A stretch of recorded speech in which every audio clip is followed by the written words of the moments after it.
All right, so welcome to everybody here, Lorraine. Welcome, as well as anybody that's watching and probably anybody that's going to be joining. Again, I want to make this a space for people that need advice, inspiration, mentorship, need a sounding board, someone to still their wobbles. Um, I'm sure that's not all of the possibilities as well. There were a lot of signups and a lot of questions, and I'm so happy just to have this space to help out. As always, I want to say my advice is an offering. I'm not an expert. I've been an unschooling dad for 7 years, um, and I've done advising, I've done coaching, I've done evaluation through our state and different things like that. And I've worked with families, but again, I'm not an expert. So keep what resonates, release what doesn't. Um, Also, listen to others' questions and my suggestions, brainstorming, and then the questions back, because even if it's not directly related to your situation, quite a few of these ideas can be applied more generally. Um, and the more I know about your situation, the better. Feel free to share more if you're live. Otherwise, I'll keep it anonymous, the questions that I'm going through. And then just a note on the format, I'll address the needs of attendees if they've already submitted a question. Otherwise, I'll go with a submitted question. Generally, stay on mute until I open it up for conversation. Um, and yeah, it just kind of gives me time to respond, possibly even understand the question better if the person is live as well. I'll post the recordings to YouTube, share them out kind of right after this call. And finally, at this point, because this is our second call, feel free to invite people into this space. It's going to stay free. I'll be opening these up to a wider audience and just see see who else I can help as well. I still have so many questions and so much to discuss on all of those questions, and I'm excited to get to that. But I can only do so much in like the 40-minute chunks that we have. The next call will be next Thursday, the same time. So if you are also looking for more like one-on-one personalized problem solving and advice, feel free to reach out, okay? No pressure. I know that's not for everybody as well. Um, Lorraine, I don't think you submitted a question, is that right? Yeah, I did. Oh, you did. Oh, okay. Now Yeah, I have to look. Oh man. Right. You must have, okay, I get it. You like just submitted it this morning. All right, yeah. so let's see.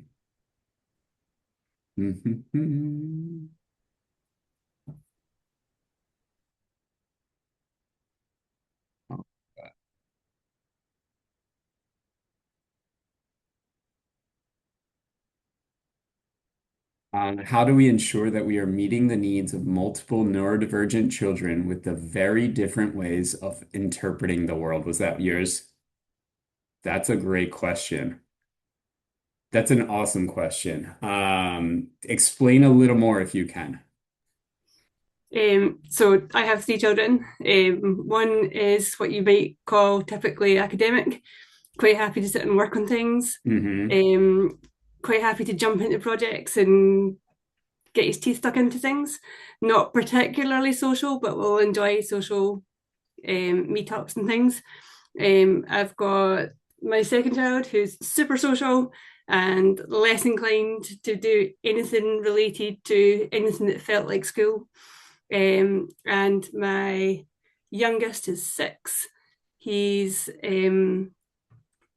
autistic with the highest needs in our family, and he would happily stand on the side of a roundabout and watch the cars go round all day, every day.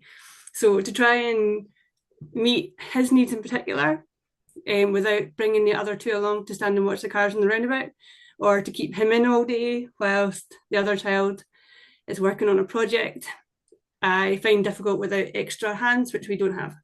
Mm, that's tricky. Tell me a little bit about your okay, so as kind of a coach, I'm not looking to get people to unschooling. I'm not looking people to get to where my family is. I'm looking to help people to get where they want to be. So explain to me a little bit about how, I guess, educational approaches. What works for you? What do you value? Things like that. I'm definitely in the unschooling world. I've Okay. listened to a lot of podcasts, I've read a lot of books. They've only been out for just over a year. Um, so I'm still very much in the learning process myself. I'm still very much deschooling myself. Um, I've got no desire to have them to sit down and do textbooks or sit down and do something that looks like school learning or looks like an academic project. But to allow one person to do what they're really interested in, I have to really prevent the other person from doing what they're interested in, if that makes Mm, sense. So yeah. it's not really like I'm trying to follow anything that I'm doing. I'm trying to follow what they're looking at. Yeah. But if I had one, maybe even two children, then I might be able to get them to line up a little bit better. But with the three in three separate different ways, I find that quite tricky. Yeah, so I agree with you. And I have one child, and it's easy to go in the direction of that one child. Uh-huh. There's not another child saying no, or I don't want to, or Yeah, I have another interest that's happening right now. yeah, Um, and so the more young people that you have in your house, things kind of like branch yeah, out in ways that you can't support at the same time. Um, yeah, it's bringing up so much for me because it's almost like with the more children that you have, the more you have to kind of treat it in like kind of a community mindset. What works for everyone right now. Um, okay. Equity comes up for me, the idea of equity. Also, yeah, let's start with that. Um, the needs, like who has needs at that moment? That's kind of the thing that you have to tackle for me. Um, your older children have interests. They might have needs at the time, but it almost sounds like your youngest might have the most needs at certain times. uh-huh. Um, I'm wondering how much that is a conversation in the house, in the home, like about equity, and equity meaning like we don't all get equal time. We don't all get equal mom's time. We don't all get equal time doing our activities. And by the way, Lorraine, you should be an equitable partner here too, Yeah, right? Which complicates all of this because yeah, I know for a lot of parents, especially like it's usually the moms, they're like, everything for my kids. Let me do everything for my kids, and then let me clean the house and get dinner ready, and et cetera, et cetera, et cetera. And then there's no time for mom, and mom's burnout. And guess what? That's not helping the family at all. yeah, So I want you to even maybe even lower your expectations if you did not include yourself in that. Um, I also think one thing that really helped me at some point, I want to say like maybe 2 years into my unschooling journey, I started thinking of myself as an unschooler. And what that did for me was really help me to understand a few things. Oh, we have someone else joining. It really helped me understand a few things. Hi, Helen. One of those was that I could value what my son was learning about. Okay. I could see all of the cool things and be like, oh, cool, because I understand that for myself as well, because I've been digging into X, Y, and Z, and that's fun. And honestly, it doesn't look like learning all the time, but having that time gives me that kind of autonomy and it gives me a feeling of confidence and competence in an area. And it's really like liberating to be like, this is what I'm interested in. This is what I'm going for. yeah, Um, so to taste that for myself, to try and be an unschooler myself, has allowed me to view that differently in my children. Okay, so that's just kind of from a deschooling standpoint, but also I think that fills our own buckets. It has gives us a full cup, you can't pour from an empty cup kind of an idea that if we can, whatever it is, whatever you're interested in, whether it's yoga or it's just reading a book or having 15 minutes to ourselves or learning about something specific, Um, and then you're, I hate the term modeling, but I have no other term to fix it, to Mhm. replace it with.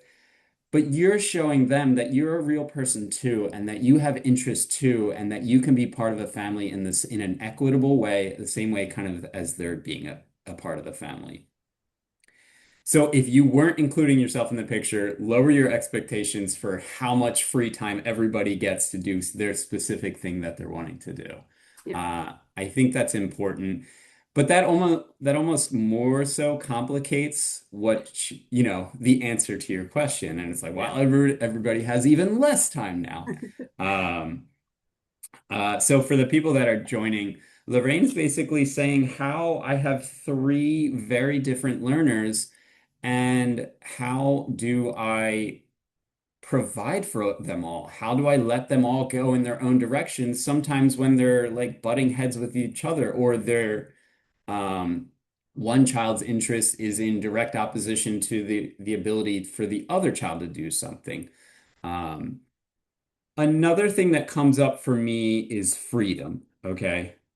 So we were talking about equity, and equity means including the parent in this, and then thinking about needs first. Um, yeah, needs first. And of course, if your youngest is the one that has the most needs, let's handle them, but then let's have that conversation of why and why it's a little trickier to get to your other children. Um, and that's not straightforward, but it is a constant conversation and it is a way of being in a relationship with your young people for as long as they live, right? And I think that's the goal in unschooling. When I started unschooling, my goal was like, wow, we're going to learn so much because interest-led learning. My goal now is just being connected with my family. And I think that's life. Um, all right, so that's equity, but freedom, I think, is another thing, because we want to give our young people autonomy. We want to say, hey, you have an interest, and hey, let's dive down that rabbit hole together, and let me give you all of my attention and facilitate that and find resources and help you get that. Um, and 100%, let's do that. But let's set the expectations for ourselves, especially in terms of like how much we can accomplish that and then still include ourselves in there and still get dinner done and still get the house cleaned or, whatever it is, or still work a part-time job on the side. Um, and again, that's all part of the conversation. But a really important thing that comes up for me about freedom in particular is this saying. And I hear this, I'm not sure if this is specifically sociocracy or maybe anarchy or something. And I'm not talking about chaos anarchy. I'm talking about, kind of this political idea. The freedom of one person should not come at the freedom of another. Okay. And this is really important in our household. And I've used this like ever since I've heard this, I've used this really well over the 7 years of unschooling. So, for example, my son's freedom to get his energy out in the house and scream and jump on the couch should not come at my freedom to have peace. And again, equitability is there's a really big role in there. So, it's not my job as a parent to say, stop, I need peace. It might be like, hey, can you do that later? I have a call right now. Or I know that you have energy, but can you do it outside for the next 10 minutes while I finish up this thing that I'm really trying to concentrate on? Or what about me? Can I move, in the home setting? Can I move outside? Can I move upstairs or, in a different part of the house? But this rule can be generalized in a lot of different ways. Um, but it's not hard and fast because when you think about this, when you think about equitability and what you were saying, Lorraine, like your one child would be so happy to watch cars the whole day. And I get it.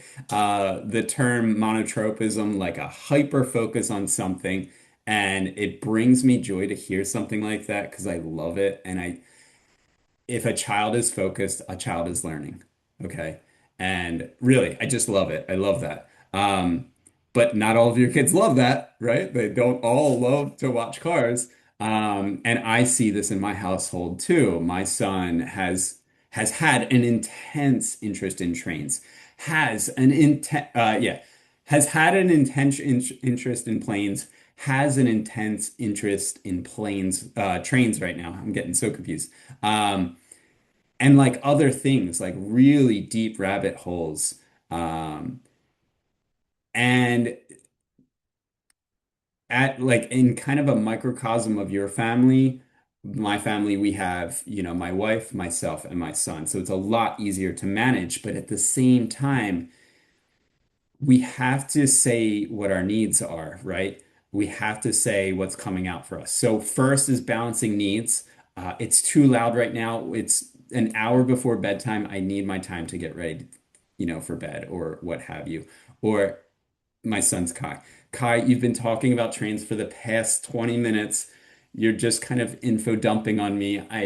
I do like trains and I love that you love trains, but right now I'm over it for right now. Can we pause on this and then pick back up? Or because you're info dumping, I need you to stop and I need to start asking questions because you're throwing stuff at me and I don't even have like the base level of knowledge to understand what you're throwing at me.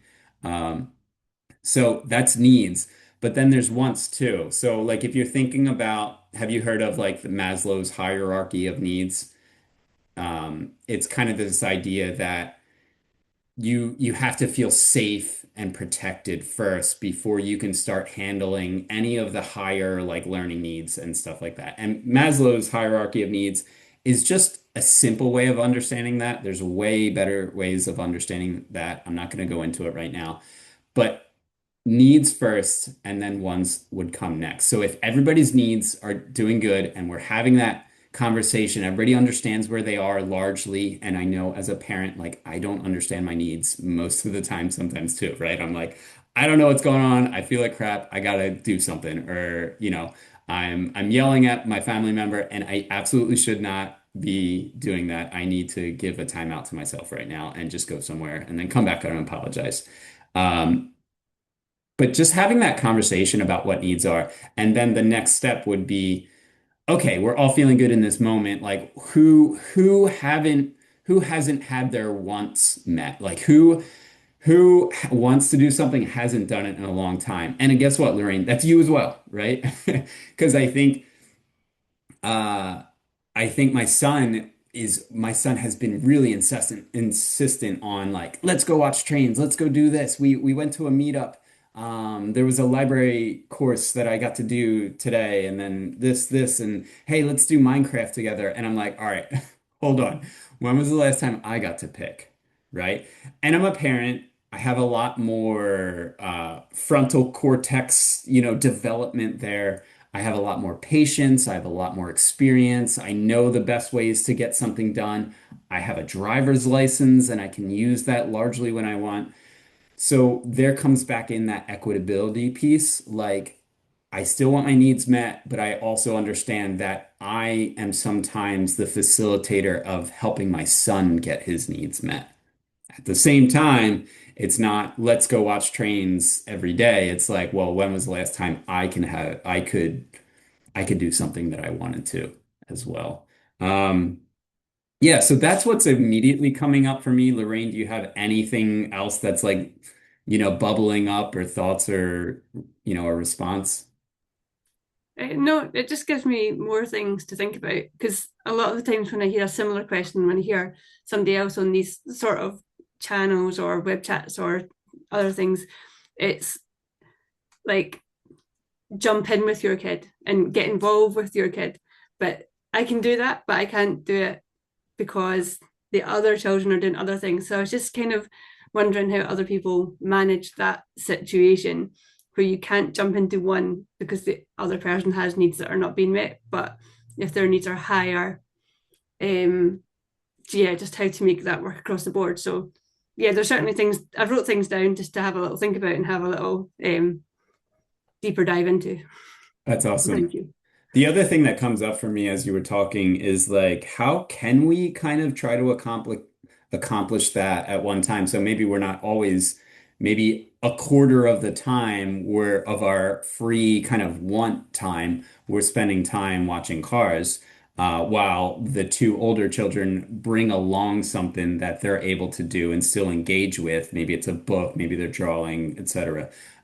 But then the other part of the time that you're at home or out somewhere else and not necessarily watching traffic, maybe it's a YouTube channel that shows a live traffic cam or something like that. Something that Yeah, doesn't feel so like gamified or like, I don't know, Mr. Beast like in your face. Maybe it's not the right content that you feel is perfect for your youngest. yeah, But that might be fun too, like to kind of find that balance. yeah. He likes to watch a marble run on YouTube, so that's an Oh, option. I love those videos.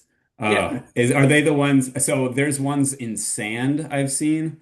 yeah, Yeah, okay. I'm not gonna get into it, but definitely yeah, fun. yeah. Yeah. Helen and Lynn, any thoughts on this conversation?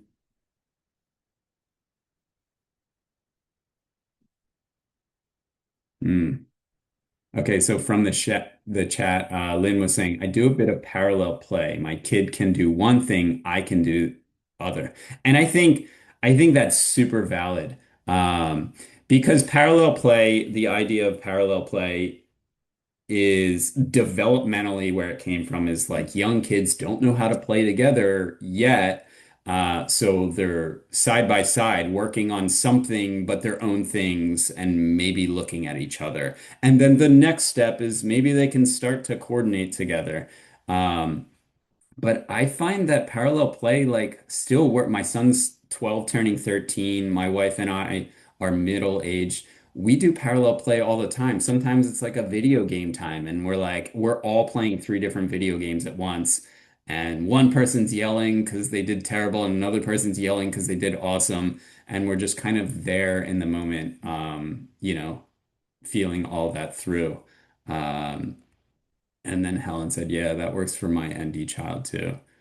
Parallel play. Yeah, yeah, for sure. And sites of mutual fulfillment, if you can find like a meetup that has a place to watch traffic nearby, that would be like the ideal situation. Um, but again, if you don't have that, maybe you have a tablet that you can bring along or something like that. Or here, I know you're not feeling good in this meetup. Have my phone. This is your favorite channel. You got like, I don't know. Again, whatever works for you in terms of screen time and things like that. Awesome. Awesome. Um, okay. So I'm gonna jump into another one. I'm gonna try and pick a shorter one. Let's see. This is a related one, so I think this might help out as well, Lorraine. So this one I'm titling kind of Issues Navigating Siblings. My boys are 12-year-old twins, W and R. W always wants to play with R. They do screens, video games together a lot, which they both like, but often W wants to do non-screen activities with R, like drawing, telling stories, etc. And R rarely wants to do that. This makes W feel lonely, and so he will sometimes continue with screens and get increasingly frustrated or bored. How do I handle this while respecting both sons' autonomy? So this is a kind of a parallel situation to what you're talking about, Lorraine, and it does bring in a little bit of the screens idea, like, one seems okay to be on screens, continually, while the other one's like, hey, come on, like, let's get off and do something else. Um, and yeah, all right. So some of the things that I wrote down, I think do apply to your situation as well, Lorraine. Family meetings. This is one thing that came up for me, and I love family meetings. When I first thought about family meetings, I was like, oh, that sounds like the traditional like um, daytime television or after school special type, like, let's all have a family meeting.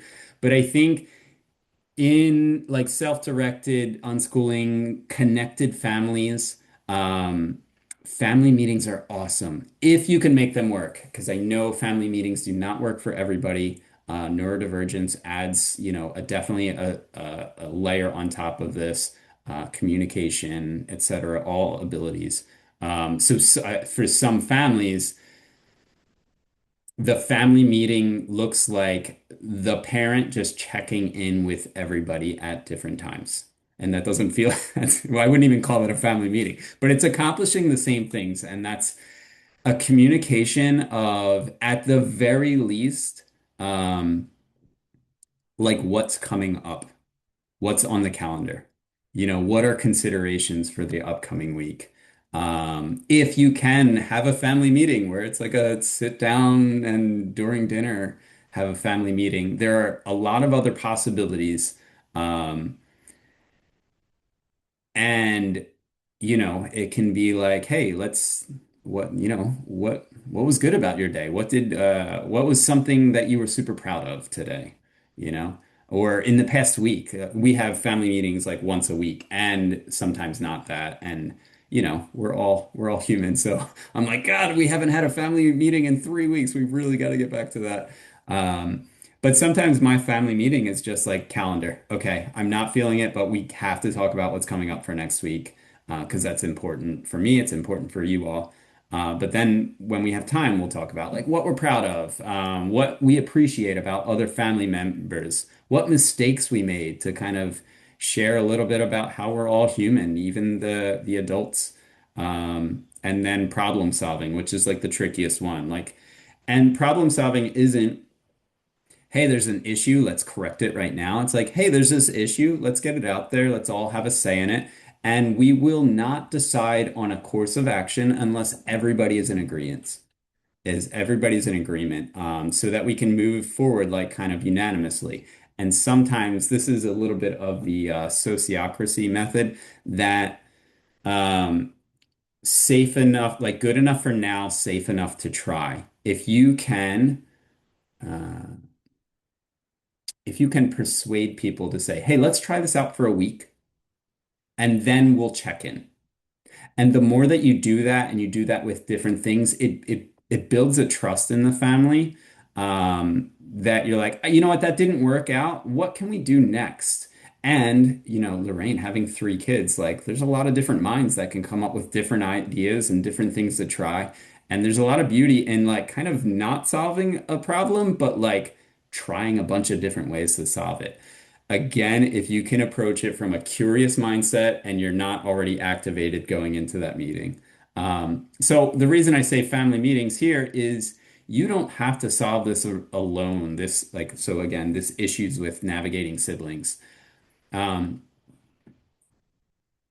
you want to talk about what the values are in the family. So maybe the values are autonomy. I want autonomy for each child. Equity comes up again, having different choices, different needs. But again, it's not on the parent, the adult in the situation, to solve this. It's on the parent to facilitate the conversation and throw in their 2 cents and, everything that they might be able to. Um, yeah, and like I said, family meetings shouldn't just be problem solving. Um, Maybe you're throwing in a special activity at the end. This has never really worked for our family. It's almost been like, hey, we got over it. We did the family meeting. Great. Okay. And then meeting adjourned. And that's that's it. Um, Iris Chen has her book Untigering. Does anybody know that one? There's a really good chapter on family meetings in that one. Um, I highly recommend that one. Okay, we got about 10 minutes left. Um, and just kind of the variety of activities that you can do in a family meeting builds that trust and makes it kind of a brave space. And you'll find yourself being like more and more able to admit your own mistakes if that was, tricky in the past, or, apologize, etc. Um, right. Okay, so then also issues navigating these 2 siblings, W and R. Um, when can the parent be the play partner? And Lorraine, this is like almost the opposite of your question, right? You're like, I can't always be the play partner. And I think that's real and I think that's valid. But again, with what I understand from this question, there's a possibility that like, you can offer for W and R, W always want, so for W, um, hey, do you want to try like, hey, let me interest you in something else. Um, and I like the idea of invitations or strewing. Has everybody heard of the term strewing? Okay, so strewing is like leaving out some things, possibilities of things to do. It could be as easily as simple as grabbing a book from the library and leaving it on the table. Asterisk here, like PDA children might find this as a bit activating because it might feel like a demand. Like my mom got this for me because she does know I'm interested. Now I have to read it, or something like that.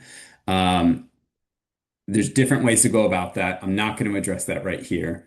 But yes, strewing invitations, like setting something up in a fun way. I know that my one son is really interested in art, so I'm going to set up a really cool art thing and I'm going to put like a dinosaur in the middle because I know he likes dinosaurs, and then I'll sit down and start painting one myself, or I'll leave a quick sketch of one that I did, or not even like, again, this is all just inspiration. Not everybody has time for that, right? Your life doesn't have to look beautiful for it to work.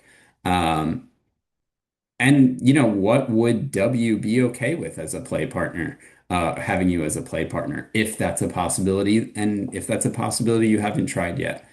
Um, and to what I'm saying, is it possible that there don't seem to be enough exciting choices away from screens? And this is one thing that is a really good topic for people that have like, I think all parents think about screens. I think the unschooling, the very dogmatic way to think about screens and unschooling is like maybe the radical unschooling side is all screens are okay all the time. Let the kids figure out how to do it. I don't think this works for most families, and I don't think that equals unschooling either necessarily. I don't think unschooling is coercion free. I think it's consent based, if that makes sense. Um, because if one child using screens all the time harms the family in some way, that's not good. That doesn't work as a family, right? And unschooling isn't all just about the individual's freedom. Again, well, Lorraine, we were talking about this, like one person's freedom to do something doesn't come at another person's freedom to do something else. Um, so, are there other exciting choices that you could provide?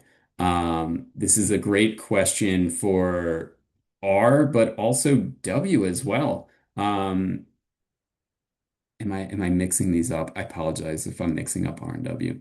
But the one that continues to be on screens, like, yeah, so maybe I do have that right. For W, who continues to stay on screens even though they're frustrated or bored because their brother is not getting off, or their brother is not getting off. Like, what can be exciting? What's another possibility? I'll share in the chat, and I'll share it on the video too. There was this awesome article from Kristy Forbes that I read recently that really addresses this. Um, but that's what's coming up for me. I know we have about 5 minutes left of my free 40 minutes here. Um, is this bringing up anything for anybody here?